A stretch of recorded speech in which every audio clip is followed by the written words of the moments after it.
Shalom teman-teman sekalian. Bertemu kita semula di hari yang indah ini bersama kami di Andai, Malaysia. Hari ini 6 September dan Pastor Chris berkongsikan firman mengenai gereja adalah harta Tuhan.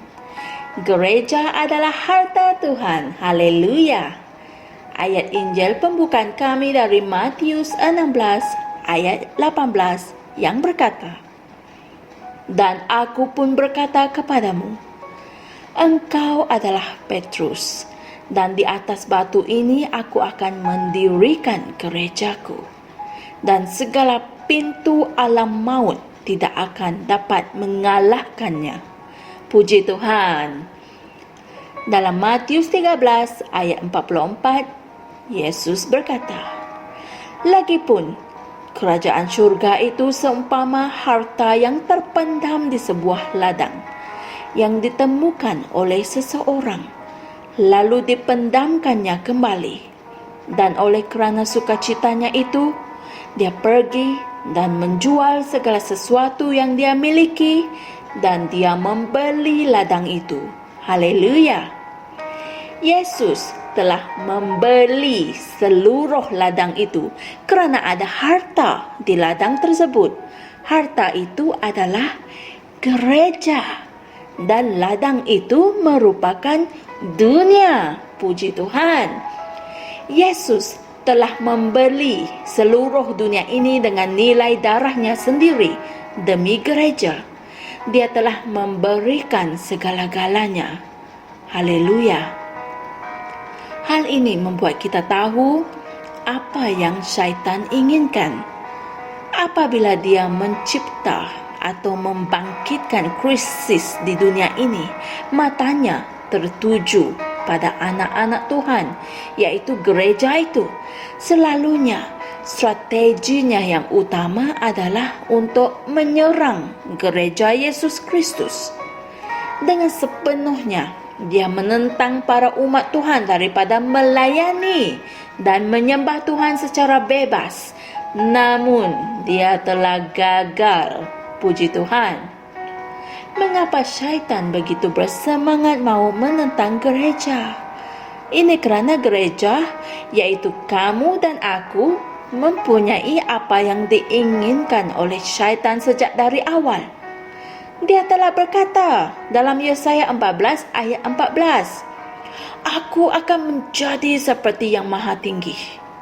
Tetapi dia tidak berjaya mendapatkannya. Haleluya. Sebaliknya, dia sudah diusir dari syurga. Kemudian dia mendapat tahu tentang gereja yang Yesus ciptakan, akan berkongsikan nama Tuhan, berkongsikan takhta Tuhan, yaitu tempat duduknya dengan dia.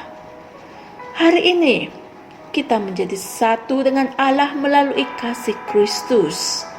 Yesus telah berfirman, "Aku akan mendirikan gerejaku, dan segala pintu alam maut tidak akan dapat mengalahkannya." Haleluya. Hal ini adalah kebenaran yang tidak boleh dimusnahkan. Haleluya. Tidak ada kuasa di alam semesta ini yang dapat melawan gereja.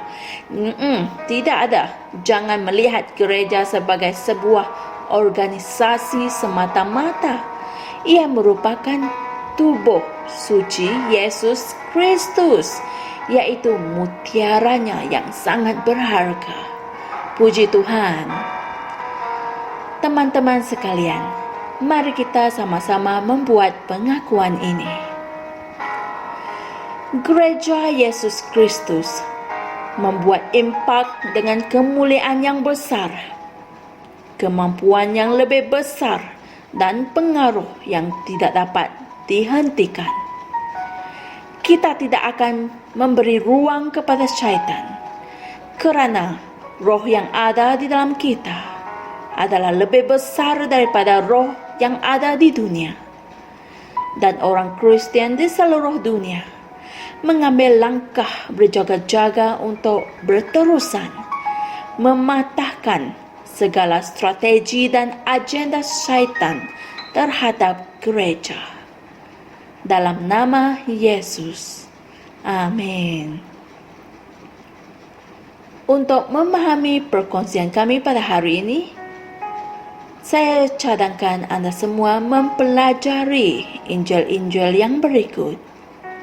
Matius 16 ayat 19, Matius 21 ayat 44, dan 1 Yohanes 4 ayat 4. Haleluya!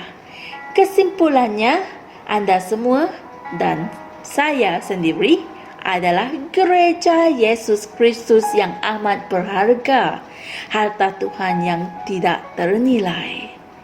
Puji Tuhan. Jumpa lagi esok untuk perkongsian firman yang lain. Tuhan berkati Anda semua. Kami percaya saudara-saudari semua telah diberkati dengan perkongsian firman dari Rhapsody Reality. Bagi sesiapa yang ingin menjadikan Yesus Kristus sebagai Tuhan dalam kehidupanmu, kamu boleh mengucapkan doa ini bersama dengan saya. Ya Tuhan Allah, aku mempercayai Yesus Kristus, Anak Allah yang hidup dengan sepenuh hatiku. Aku percaya Dia telah mati untukku, dan Allah telah membangkitkan Dia dari kematian. Aku percaya Dia hidup hari ini. Aku mengaku dengan mulutku bahwa Yesus Kristus adalah Tuhan dalam hidupku mulai dari hari ini. Melalui Dia dan di dalam nama-Nya, aku mempunyai kehidupan yang kekal. Aku telah dilahirkan semula. Terima kasih Allah kerana menyelamatkan jiwaku. Aku sekarang adalah anak Allah. Haleluya. Tahniah, sekarang kamu telah menjadi anak Allah. Untuk apa-apa sebarang pertanyaan atau untuk mendapatkan lebih banyak maklumat mengenai bagaimana untuk bertumbuh sebagai seorang Kristian, Anda semua boleh hantar mesej di akaun Facebook kami atau email kami di tni.msia@gmail.com. Sekali lagi, tni.msia@gmail.com. Tuhan berkati Anda semua.